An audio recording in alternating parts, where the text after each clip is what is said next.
दोस्तों बहुत बहुत स्वागत करता हूं आप सभी का। मैं एक बात बार बार कहता हूं कि राजनीति में कोई किसी का स्थायी दोस्त और दुश्मन नहीं होता है। समय समय पर लोग दोस्त दुश्मन राजनीति में बनाते रहते हैं।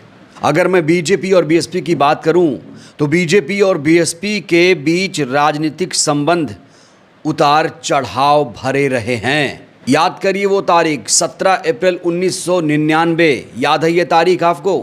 यही वो तारीख थी जब बसपा चीफ मायावती के एक दांव ने वाजपेयी सरकार को महज एक वोट से गिरा दिया था।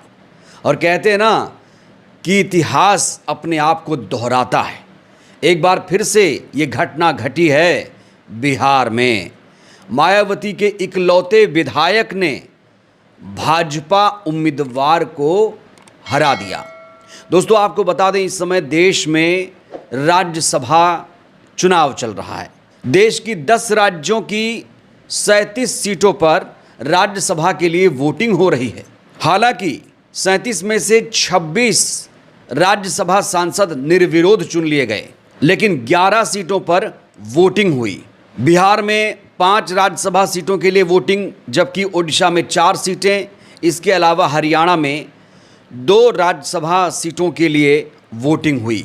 अगर मैं विशेष रूप से बिहार की बात करूं तो बिहार में 5 सीटों के लिए 6 उम्मीदवार मैदान में हैं। जेडीयू की तरफ से नीतीश कुमार, आप सभी को मालूम है कि नीतीश कुमार ने राज्यसभा पद के लिए नामांकन किया है और भारत के ऐसे पहले मुख्यमंत्री हैं जो मुख्यमंत्री पद छोड़कर राज्यसभा जा रहे हैं। वहीं जेडीयू की तरफ से रामनाथ ठाकुर और बीजेपी की तरफ से नितिन नवीन और शिवेंद्र कुमार हैं। इसके अलावा एनडीए समर्थित आरएलएम की तरफ से उपेंद्र कुशवाहा और आरजेडी की तरफ से अमरेंद्र धारी को मैदान में उतारा गया है। तो यहाँ आप देख सकते हैं कि बिहार में 5 सीटों के लिए वोटिंग है। बिहार से सिर्फ 5 नेता ही राज्यसभा जा सकते हैं, लेकिन यहाँ पर 6 उम्मीदवार मैदान में हैं। तो जाहिर तौर पर एक उम्मीदवार को यहाँ पर हारना होगा। आपको ये भी याद दिला दें कि राज्यसभा चुनाव के लिए जब वोटिंग होती है तो उसमें सिर्फ विधायक ही वोट करते हैं, जनता नहीं चुनती है राज्यसभा को। राज्यसभा सांसदों को जनता नहीं चुनती है, जबकि लोकसभा सांसदों का चुनाव जनता करती है। तो राज्यसभा चुनाव के लिए जो वोटिंग हो रही है उसमें देश के विधायक वोट करते हैं, ना कि जनता। लेकिन बिहार में बसपा के विधायक ने जो किया वो किसी को अंदाज़ा ही नहीं था। जो लोग कहते थे कि बीएसपी बीजेपी की बी टीम है, आज बीएसपी के विधायक ने वो कर दिखाया जो शायद इतिहास में ऐसा पहले कभी नहीं देखा गया। बिहार राज्यसभा चुनाव में मायावती के एकमात्र विधायक पिंटू यादव ने बीजेपी नहीं आरजेडी उम्मीदवार को वोट दिया और इससे बीजेपी को उस एक वोट की याद दिला दी जिस एक वोट से अप्रैल 1999 में भाजपा सरकार गिरा दी गई थी। खबर है कि कांग्रेस के 3 विधायकों ने वोट ही नहीं किया, लेकिन बसपा के विधायक ने वोट किया। कहा जा रहा था कि ये वोट बीजेपी को जाएगा, लेकिन बसपा के विधायक सतीश यादव उर्फ पिंटू यादव ने ये वोट बीजेपी को नहीं किया, आरजेडी उम्मीदवार अमरेंद्र धारी को करके पूरे देश को चौंका दिया। सोशल मीडिया पर खास तौर से इसको लेकर लिखा जा रहा है कि तेजस्वी यादव को एआईएमआईएम और बीएसपी का खुले मंच से धन्यवाद करना चाहिए, क्योंकि खबर यह है कि एआईएमआईएम के 5 विधायकों ने महागठबंधन को समर्थन दे दिया है। एआईएमआईएम और ओवैसी जी को भी लगातार यही कहा जाता है कि ये बीजेपी की बी टीम है। मायावती जी पर भी यही लेबल लगाया जाता है कि भाई ये तो बीजेपी की बी टीम है, लेकिन यहाँ एआईएमआईएम और बसपा के विधायकों ने महागठबंधन का सपोर्ट कर दिया है। राज्यसभा चुनाव में वोटिंग करने के बाद बिहार के बसपा विधायक सतीश यादव ने मीडिया से खुलकर बात करते हुए कहा है कि उन्होंने भी महागठबंधन के पक्ष में वोट किया है। महागठबंधन के पक्ष में वोट देने की बात कह रहे हैं सतीश यादव।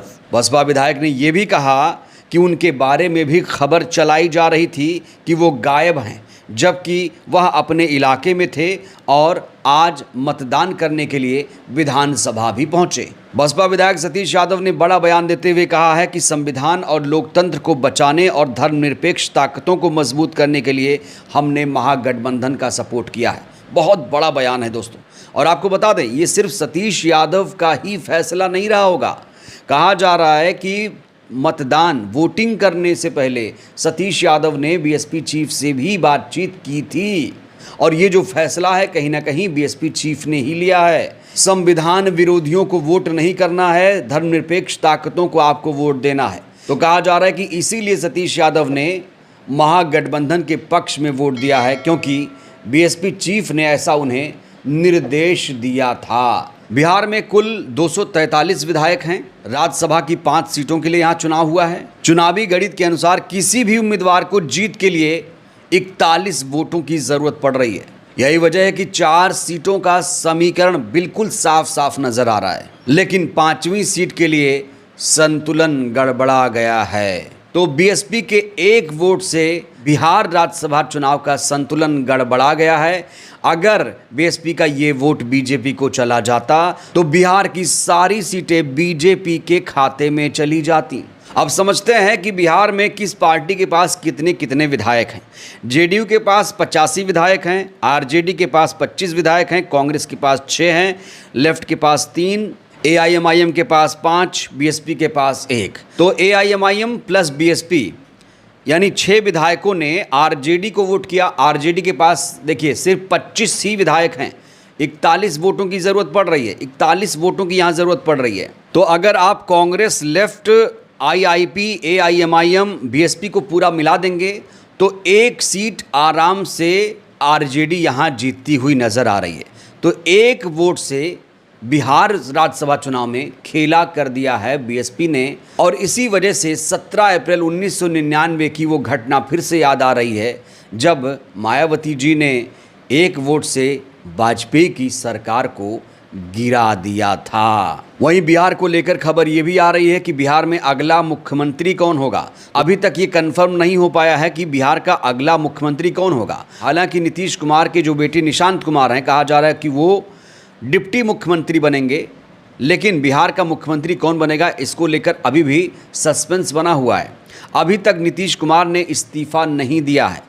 इस बीच एक और खबर सोशल मीडिया पर चलाई जा रही है कि नीतीश तेजस्वी की जोड़ तोड़ की सरकार यहाँ बनने जा रही है। इसको लेकर आंकड़ा भी यहाँ दिखा दिया गया है कि जेडीयू की अगर 85 सीटें आरजेडी को मिल जाएंगी या वो तेजस्वी यादव के साथ चले जाएंगे तो नीतीश कुमार मुख्यमंत्री बन जाएंगे और डिप्टी मुख्यमंत्री तेजस्वी यादव हो जाएंगे।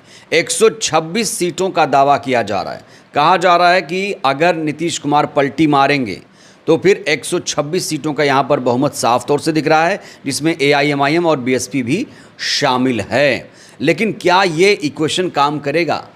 क्योंकि राज्यसभा सदस्य बनने जा रहे हैं नीतीश कुमार और अपने बलबूते बन रहे हैं, अपने विधायकों के दम पर बन रहे हैं। ऐसा नहीं कि बीजेपी उन्हें सपोर्ट कर रही है, क्योंकि जेडीयू के पास 85 सीटें हैं, 41 सीटें चाहिए राज्यसभा सांसद बनने के लिए।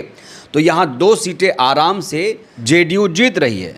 रामनाथ ठाकुर, नीतीश कुमार आराम से इसमें जीत रहे हैं। कहा जा रहा है कि भले ही नीतीश कुमार राज्यसभा सांसद बन जाएंगे, लेकिन आने वाले दिनों में वो पलटी ज़रूर मारेंगे। हो सकता है कि वो राज्यसभा की सीट भी छोड़ दें, और सीट ना छोड़ें तो किसी दूसरे को मुख्यमंत्री बना दें।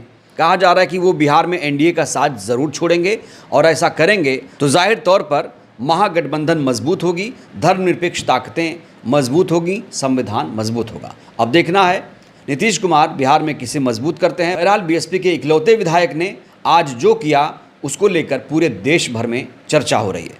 बीएसपी विधायक के इस फैसले को आप कैसे देखते हैं? राय दीजिएगा। बहुत बहुत धन्यवाद।